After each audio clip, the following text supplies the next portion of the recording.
Can you hear me with my new headset on? Yes, and folks are joining us as we speak. I don't see my picture, but that'll be okay. I don't know why my video is not working. That's fine.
For those who have joined us, welcome. We're going to wait. We have about 350 who have registered for the event.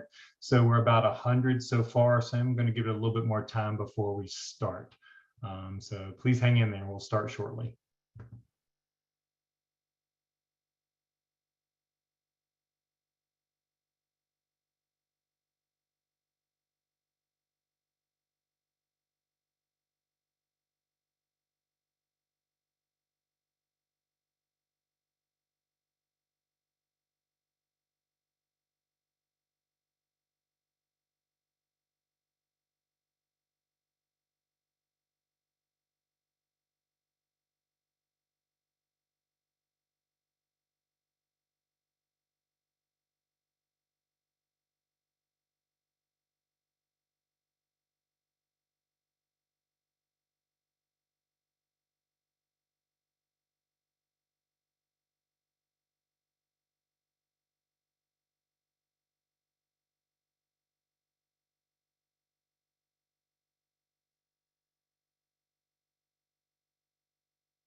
For those who have just joined us, welcome. We still have a few more people that are joining, so I'm going to give it another minute or so before we start. Thank you for your patience.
Okay, we will go ahead and get started. So I want to welcome you to our final phase of training for the new regulations. For those who might not have met me, my name is Jeff Williams. I'm the Director of Childcare Health and Safety with DOE. I want to start off, as I did for the other trainings, just thanking you for being a part of the training, to taking the initiative to be here. Also want to just thank everybody on the call for just being sticking it out through a very, very tough time. We've heard and we know that many providers are struggling just with attendance and struggling with COVID and struggling with getting staff. And we're just doing everything we can on our end just to make sure that we're trying to find ways to help support y'all through this. So just want to thank y'all for your tenacity in doing that. Also wanted to say a quick thank you to my panelists today, Missy Courier, Mike Hoback, Tatanisha Armstrong, and Jennifer Wynn. They have done a lot to support me as we kind of prepared this. And one thing that I noted was there wasn't quite as many questions that came in as we thought there were going to be. And I think a lot has to do with their work up front to do the training as well as we did prior to this. Also want to just say, as before, the chat is not available. If you have any questions during this, if you'll send it to the Q&A, the panelists will go ahead and start answering those questions as we kind of go along. And if afterwards you still have questions about the new regulations or questions about the current regulations, do reach out to your licensing inspector. We did get some questions that were about current regulations, and we just want to direct those through the licensing inspectors and through the field offices before we move on through there. So with that, I'm going to share my screen and get us going. And give me 1 second while I do that.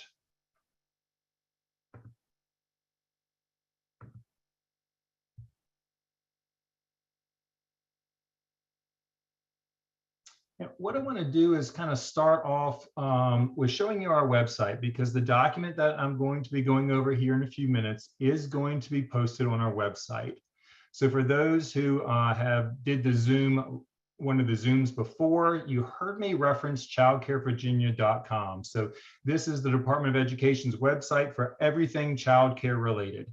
So we want to make sure that you know about this site, because it is the best place for you to go in the future to get anything related to childcare.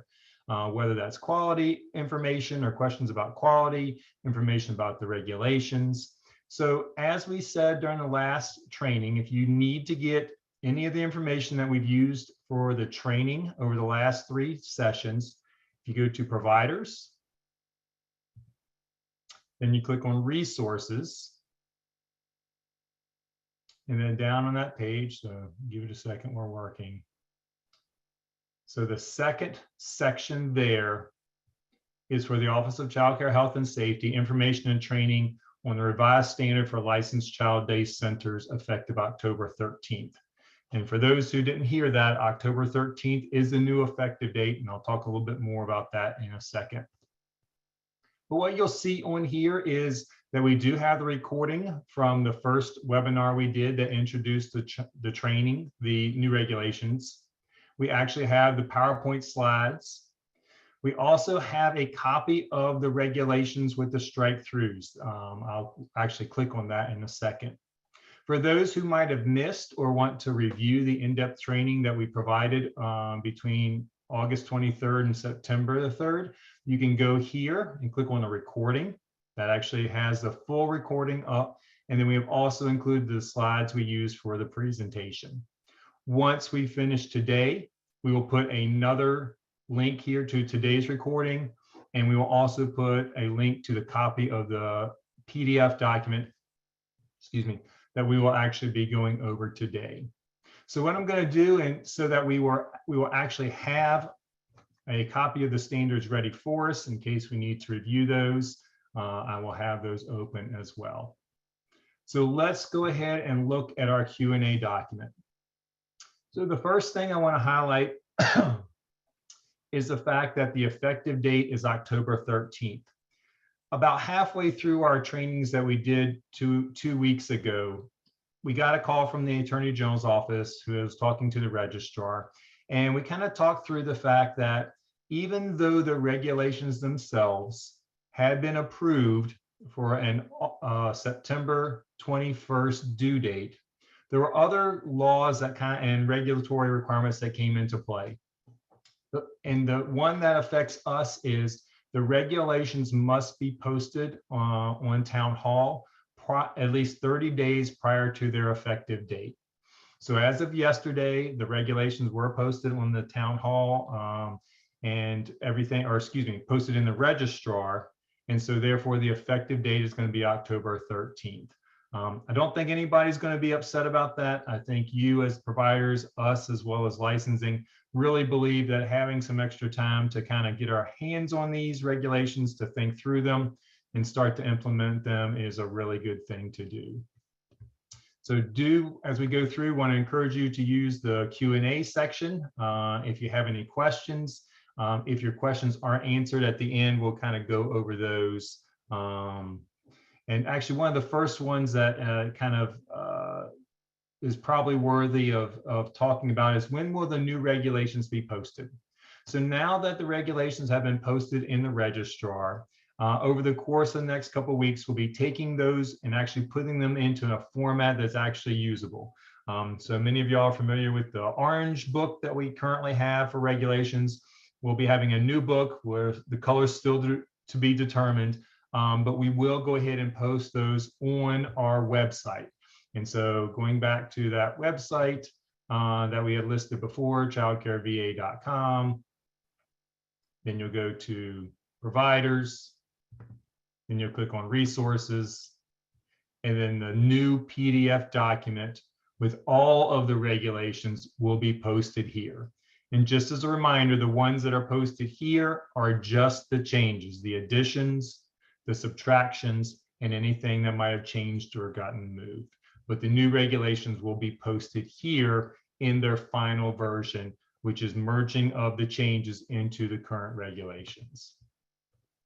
So let's kind of start off and talking about some of the questions that we received from the field. So the first one had to do with definitions, and that had to do with group size. And the question, I'll let you read the question, and I'll kind of highlight some of the key things from the answer. So I'll pause there for a second.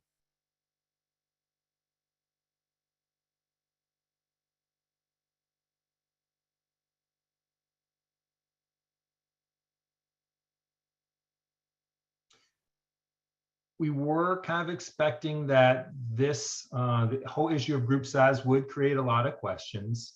And the key always to remember about group size is it's the number of assigned staff or team of staff members assigned. I do want to go ahead and just read specifically kind of this answer because it gives a little bit, I think it gives a good example. It says, if the children and staff are in the same room or area and the number of children in the group is at or below the maximum group size, a team of staff members may be assigned to the entire group. So if the group size is 12 for infants and you have 10, then everybody can be assigned, and you do not need to subdivide that group into, you as a staff member have these 4, you have these 4, and you have 2. Because it can be a team of staff members. So if the number of children in the group exceeds the maximum group size, children need to be assigned to the staff member in ways that meet the maximum group size. So for example, if there is a class of 12 infants, 8 infants can be assigned to a team of 2 staff members, and 4 infants would be assigned to an additional staff member. There could also be 4 infants assigned to each staff member, or all 12 infants may be assigned to a team of 3 staff members. So, but if you added more than that to the room, then an additional staff person would have to be responsible for those additional 4.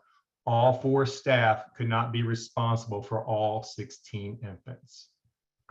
So if you have further questions after this, it's probably best to talk with your inspector. Go ahead and give them a call, drop them an email, and just kind of talk through the way your center is set up. That way you can be sure that you have that fully covered.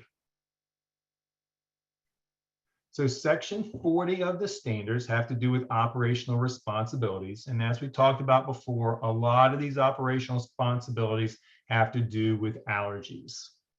So one of the things that is key is that a list has to be accessible to staff of allergies, and that must be dated and kept confidential. So the question is parent permission required to post the allergies in all appropriate locations?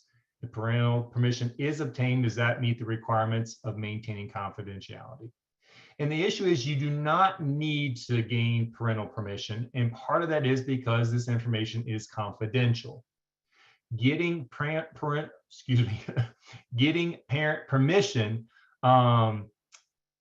is something that we do encourage, just in terms of making parents aware. That just kind of helps the parents know what's going on, so there's no surprises. They actually learn that you have this posted, they get upset because, oh my gosh, this isn't. You're like, no, we post this, but it's kept confidential. But because you have asked does not negate the act that it needs to maintain confidential. The best practice is to keep this. So let me go back a second. The center may choose to gain parental permission, but it does not meet the requirement to keep the list confidential. So if you have any questions about this, be sure and talk to your licensing inspector, because what might be confidential in an infant room may not necessarily be confidential in a school age room. Infants can't read, of course, or school agers can. So it really is probably good just to be proactive and talk with your licensing inspector about the confidentiality and ways to ensure that that is done, but also made accessible to staff. So kind of a best practice is to keep the list updated inside of a cabinet, or maybe posted with a cover sheet in an area that's only used by staff to protect confidentiality. So it's not behind a locked door that someone forgets the key or forgets the combination in the midst of emergency. But then again, it's not in an area that's accessible to children. So question 2 has to be about the list that's kept and how often must the list be updated. The standards don't specify a time, but we just encourage you to make sure that whatever you do, you get a new child, children leave. A lot of children will get their physicals and immunizations updated periodically, just to make sure that you're kind of on top of your enrollment in the classroom, just to make sure that that standard is, or that list is up to date. Next question having to do with that list of allergies. Does it need to be available on play areas or transportation in vehicles? And the answer is yes. So one of the things I want to just kind of talk through is, instead of maybe a list being posted, maybe it's available as part of your attendance clipboard, or if you're using something electronically, so that when children go to a certain area, the list is already there because it's available electronic, or it's being carried with the staff person as they go to these different areas. But one of the things you might want to do is make duplicates. You might have one that's available in the classroom, but let's just say you have a big lunch area and there is a copy of what's in the classroom for all the teachers to view. Or if you're doing transportation, you have a separate list that's available for the children that are being transported. So the bottom line is, it needs to be available at all times, but you have some freedom and flexibility to use your creativity to really figure out what's the best way to do this. Do I need to do some copies? Well, if you do copies, then you need to make sure all of them are updated. So maybe what's simpler is to have a clipboard with this information on it that you can just transport when you, or can move from location to location as the children move. Just a reminder to, if you have a question, be sure and put it in the Q&A and the panelists will get to it. The next section is staff records. So the question has to do with a written letter of recommendation. Can this be used to cover character, reputation, and competency? And the answer is absolutely yes. You do not need to make a phone call to ask specific questions, but you do want to make sure that if you're using a letter of recommendation, that it does cover all the things that are needed as part of that recommendation. As you might recall, in Standard 80, it does give you the freedom to start using software and other forms of electronic devices to track records in terms of attendance records, staff records, and things along those lines. One of the questions asked is because some of you I already know are using some of this to do your daily attendance. So parents come in, they check in on a tablet or some other device. When they come back, they do the same thing. You can get real-time data from that. And that is okay as long as the individual staff in the rooms with these groups of children can quickly determine who is in attendance in each group. So that yes, you have this main list that's available to the director and maybe to the person who does your billing. But the key is that if you use these electric devices, they need to have it so that the children are grouped, so that teacher and the 3-year-olds know exactly who is there that day, when that child leaves, so on and so forth. So if the child leaves during lunchtime and comes back to the room and the teacher's like, where is that 3-year-old? The teacher then can look on the device that he or she has and says, oh yeah, I see that that child left during lunch. Question 2, kind of related, regarding electronic attendance. And that has to do with, will staff be required to pull up past days attendance or just that day? The answer is attendance records are required to be maintained for 2 years. As with some of the other standards, there are some exceptions for those who are subsidy providers, and they must be made accessible to the inspector. A little bit of a nuance, not necessarily by the teacher in that room. So in other words, in that room, when the inspector's there, the teacher should be able to pull up the attendance of her or his classroom. However, that teacher doesn't necessarily need to be able to pull up the attendance for yesterday, as long as the inspector can then visit maybe the program director or administrator or whatever and see yesterday's records. So a little bit of a nuance there regarding it needs to be available. Yes. Doesn't for yesterday. Doesn't need to be made available by the teacher, not necessarily, as long as it's made available by one of the office staff or program director or something along those lines. Standard 140 has to do with physical exams. So the question is, when a child transfers from a facility licensed by the Department of Education, do the requirements of 8 VAC 2780-140B apply? For those who don't have a great memory like me, that standard has to do with the schedule that children have to go through when they needed updated physicals. So the question is, if a child is transferring, and let's say, for example, that the child is 20 months old, and the parent brings you the 6-month physical from the previous provider, that is acceptable as part of the enrollment. But you just need to make sure, though, that any health information that's required by 60A7, so I've kind of highlighted there, 8 VAC 2780 60A7, and 8, that information is current. So we might be able to, use that a certain piece of information for enrollment, but you need to make sure that you keep the information required in 60A7 and 8 up to date. So there might be some follow-up that you need to do in situations like that. Transitioning to standard 60, tuberculosis screening for staff and independent contractors. So the question has to do with the portability of a TB screening. So so I'll read the question. If a new employee has previously employed another child day center, will the department allow portability of TB screening results as long as they were obtained within the last 2 years? And the answer is no, because of the date of that TB screening, not the screening itself.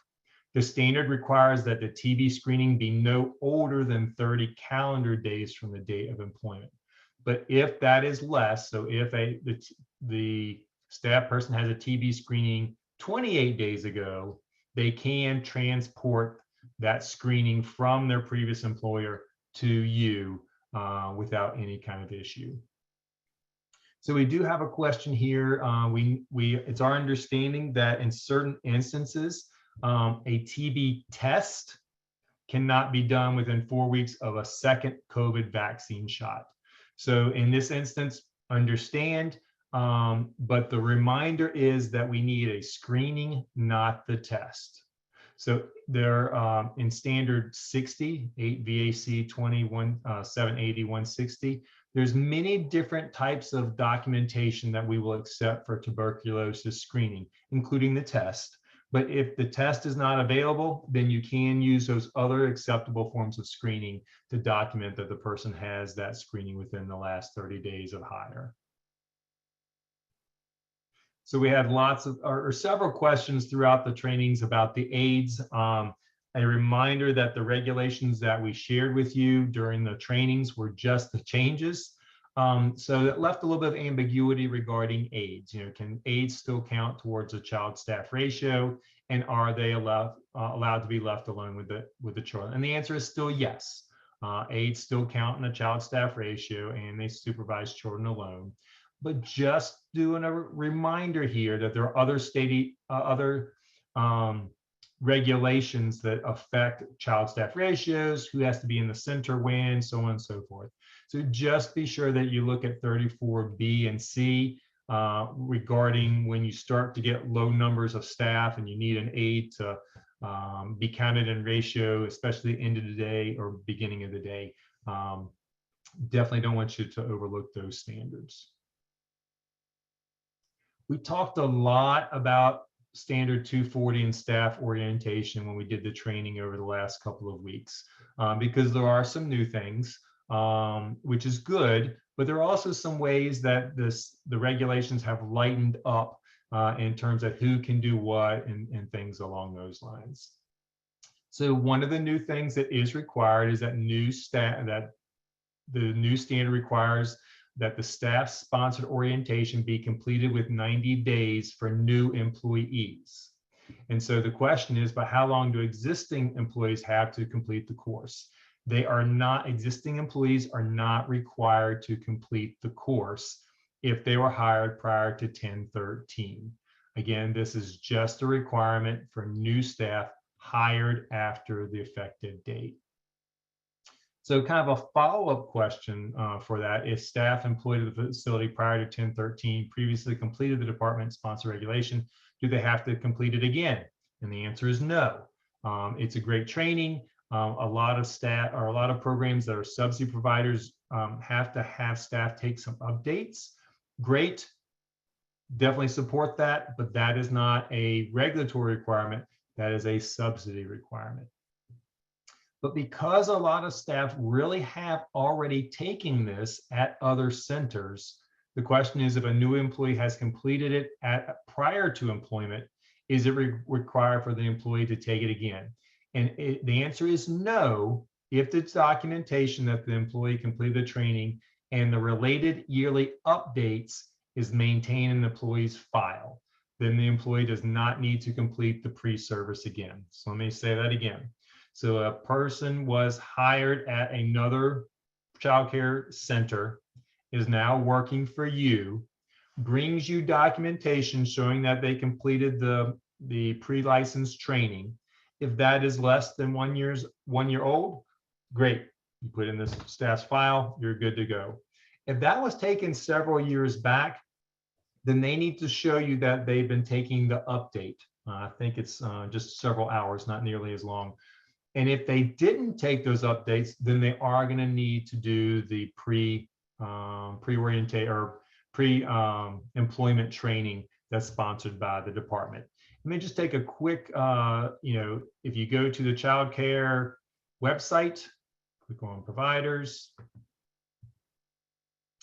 training and professional development. There is a lot of great training here. Some of this has to do with things that apply to food and allergies, but here also is the pre-licensed training for childcare staff. So that's how you get to it.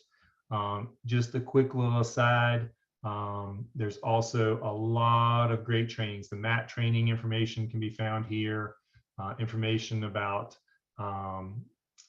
directors training. So if you haven't been to this site, it's a really, really, really good site to get familiar with. Part of the goal of bringing licensing over to DOE is to get rid of some of the silos. So we're trying to at least start that from an information perspective by having everybody go to the childcareva.com website.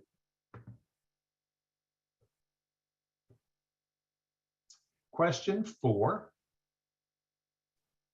What documentation is required as evidence that training on each required topic has been completed?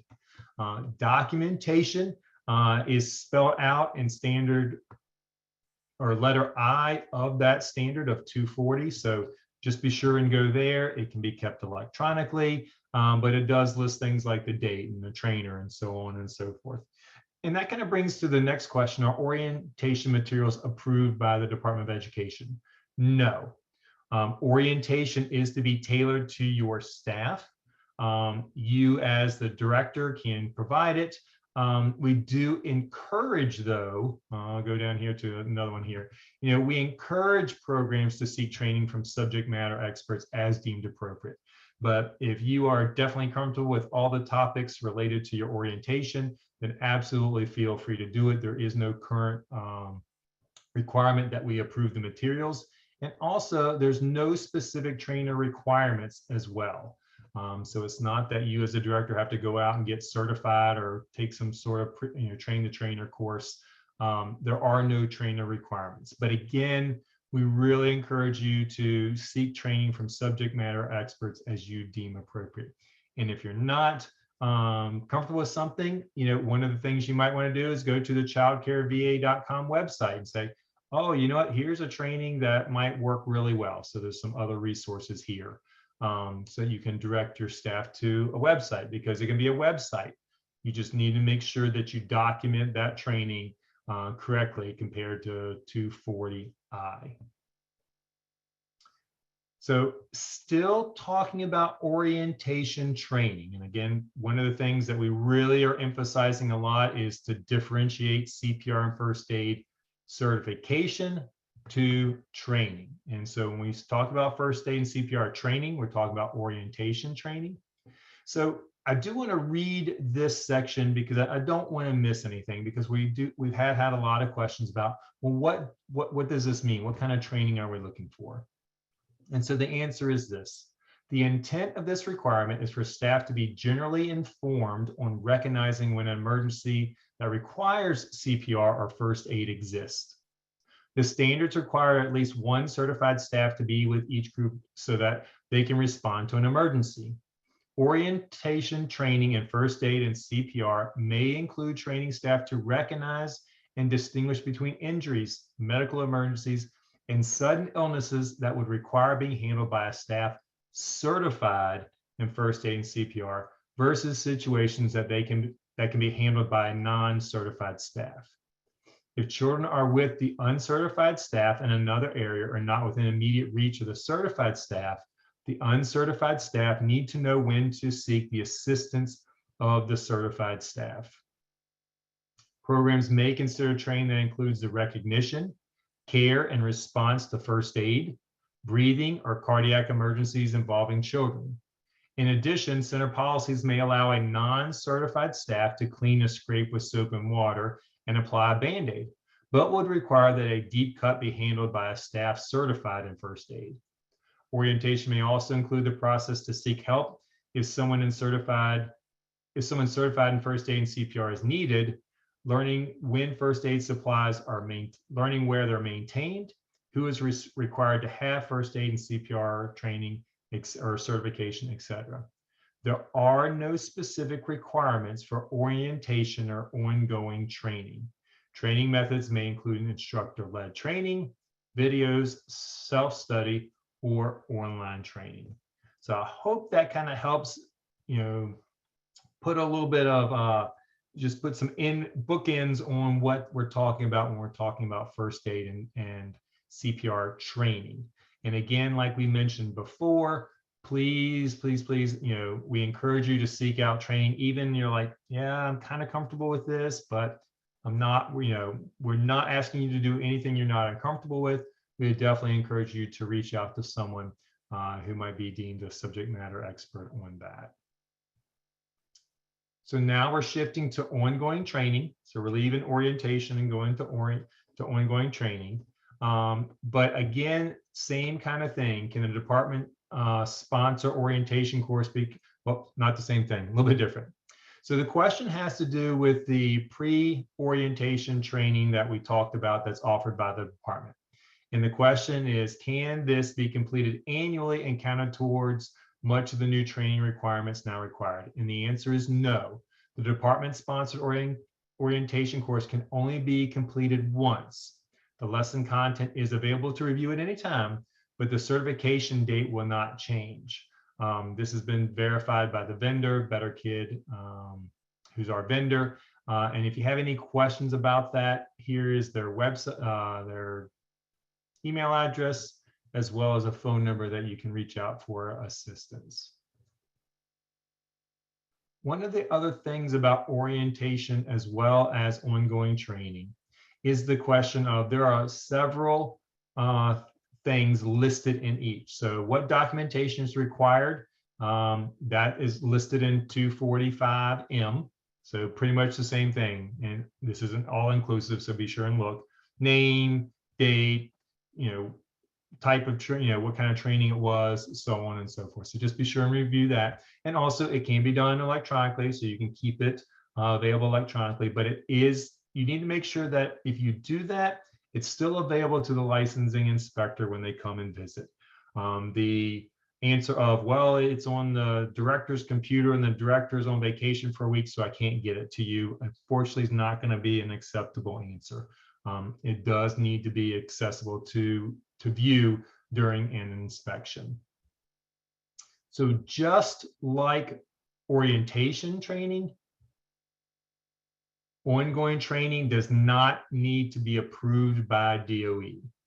Again, we always encourage you to use subject matter experts, when doing any training, but there is no requirement that it be approved by the Department of Education, and there is no requirements that a trainer be certified to do ongoing training. So there's no specific requirements for that. Now, again, there's an exception for first aid and CPR certification, MAT certification. Any of these kind of certifications are some exceptions, but just a training piece of orientation and ongoing training does not need to be approved by DOE, and it also doesn't, we do not need to approve any of the trainers doing those things. One kind of final question on the ongoing training: are all the training requirements in 780H required to be completed annually? And the answer is no. Training must be relevant to the staff's job responsibilities and the care of children. So if the training is on abusive head trauma and does not include shaken baby, but the staff person is doing shaken baby or doing infants, then it needs to be tailored to that. Not only the staff person, but also the responsibilities of the staff person.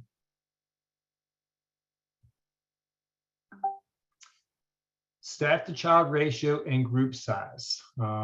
Group size does not change the ratio of staff to children. This is correct. The requirements are the same for the ratios. Be sure and look at 350I because they must be maintained. So nothing changes, but what you'll notice is that the group size has to do with the combining of ratios. So for infants, it's a 1 to 4. So you can have 3 groups of 4 infants, so 3 staff with those 12 infants. There are in this section, this is section 350 that we're actually talking about now. In this section, there are exceptions when group size does not need to be monitored or is not required. And the question is, are those times meals and snacks? And the answer is yes, given child to staff ratio requirements. So those always must be maintained. So we're not talking about ratios here, we're talking about group size. Group size, there are exceptions when those group sizes can be exceeded.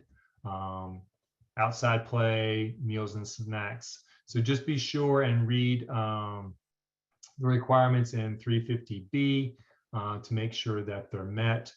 But one of the things, just want to make sure that square footage always applies. So even though you might have, oh, well, I'm not exceeding my group size, but you're exceeding your square footage, then there can be some issues there. So group size, it's an and. Square footage should be met, group sizes should be met, and ratios should be met in the course of your day. One of the questions that we got had to do with the requirement that regarding a written policy related to ensuring consistent staff.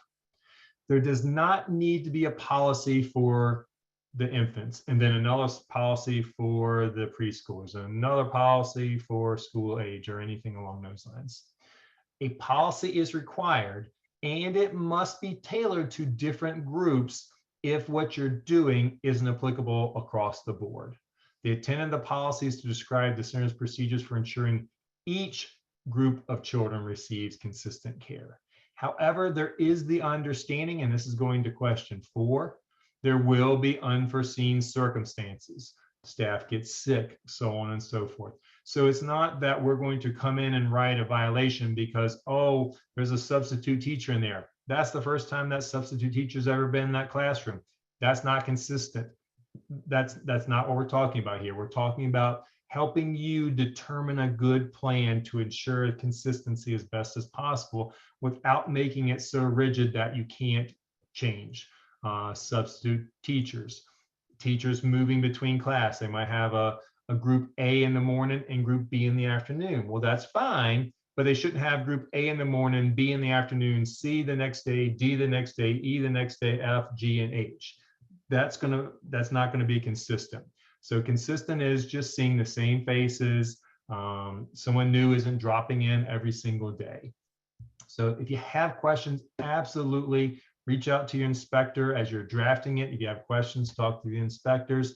They've seen a lot of different examples of where this is being done very well, and seen some other instances where, you know, it's like, hey, have you thought about this? And they're like, I haven't. So definitely reach out to your inspector for some help regarding that. A little bit different ask of the same thing. Does group size limit the occupancy of each classroom? No, group size is not about how many children are allowed in a room. It's about the assignment of staff.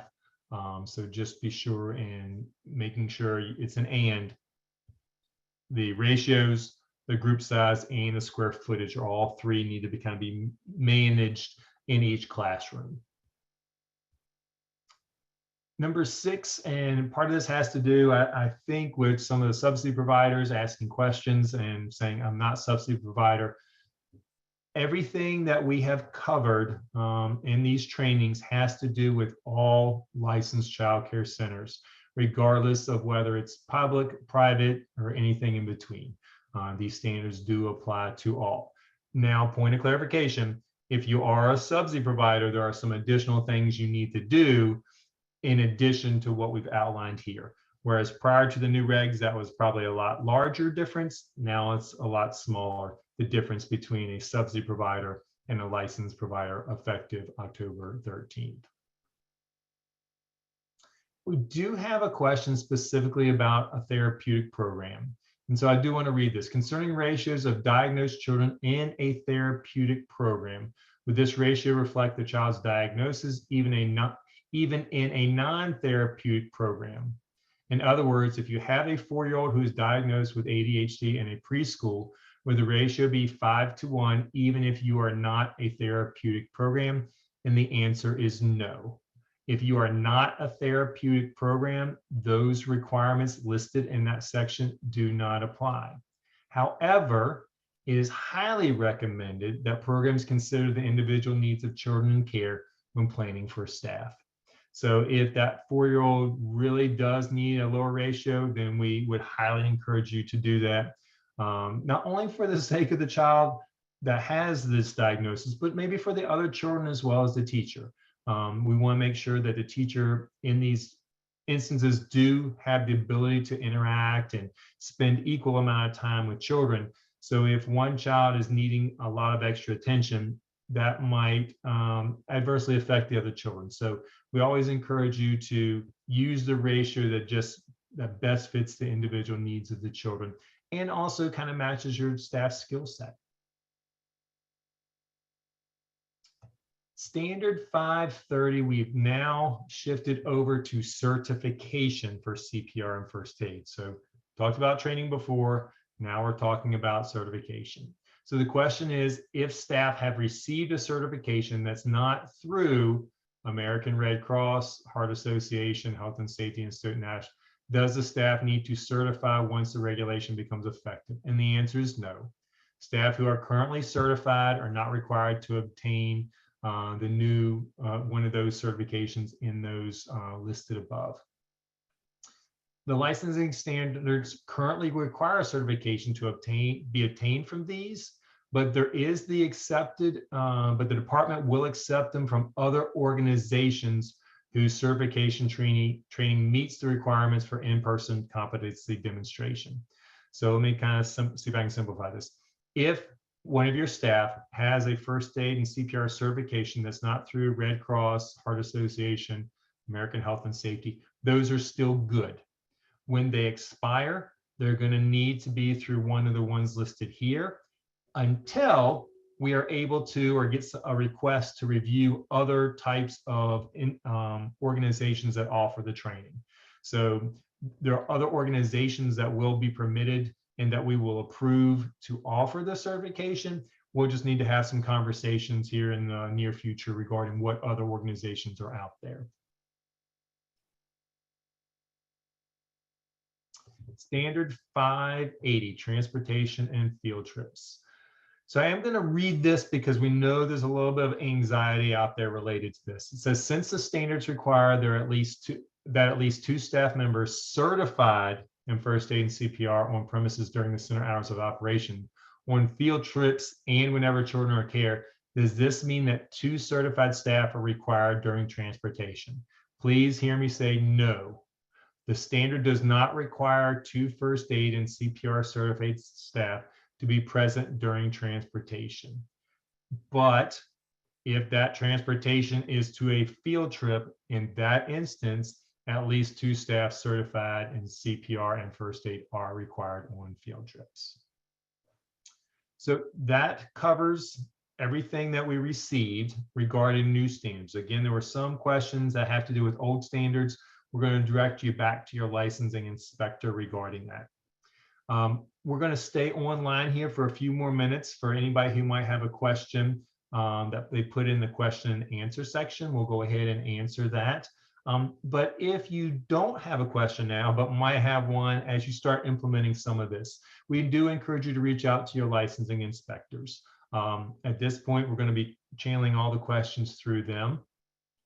If it's something that has not been addressed and something that we've shared with everyone, then the licensing inspector and licensing administrator will send those questions to home office. So what we're going to do with the document that you see here, we're going to have a date. Once we post this document, we're going to post it down the bottom, and it's going to say September 2021. Whenever we get a question that we can answer in this kind of format, we're going to update this document. So, and then what we would do is we put a new effective date, and then we would also underline the new thing that's been added. If something changes, we would do a strike through, just like you saw in the other document. And what we'll do is we'll do that every time we update this document. So we foresee this document growing. I think right now, I can't remember how many pages we are right now. But as this document grows, by underlying the changes, it will allow you to scan this document quickly to see what has changed. So you don't have to read through all 10 or 12 pages, whatever we get to down the road, to be able to do this. So really encourage you probably maybe once a month, and then kind of as we get down the road and we've ironed out some of the questions, to go check out this document every couple of months. You can look down at the bottom and see if it's the version that you've already reviewed. You're like, great, I've reviewed that in December. It has a December date, whereas if you go in, say March of next year and it has a February date, then you'll know you'll need to go through that document and review it to see what has kind of changed during that. Want to share one last fact before I mute myself again, but we'll leave the question and answer open.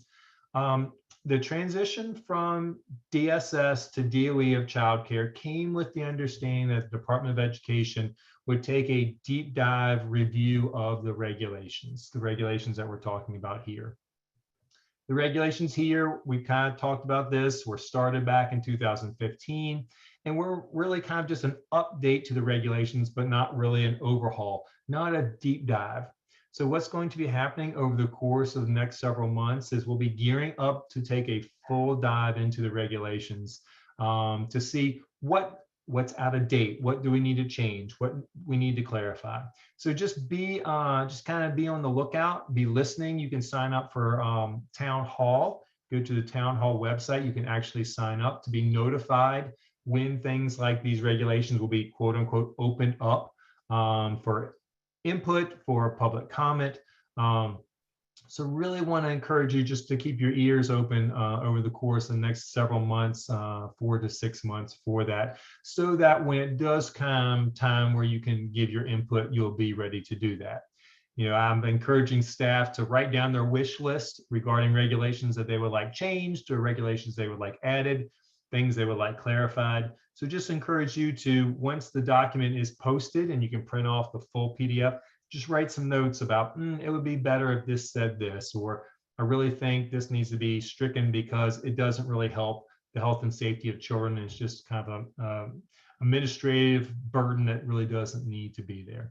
And then also it's like, we really need to tighten this up because it doesn't meet current practices regarding health and safety. Again, thank you so much for joining us. It looks like, let's see, have 245 participating, so really appreciate your attendance. And then just again, encourage you to, if after this session, if you want to go to our website and go to the providers And then resources, the information that I shared today, the Q&A document itself, as well as recording, will actually be entered right here, right below this section in the regulation. Again, thank you. Thank you for hanging in there with us for the training. Thank you for hanging in there for the children and families that you serve. And wish you all the best and safety as we kind of navigate our way out of the pandemic. Take care.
So the team has finished answering all the questions in the Q&A.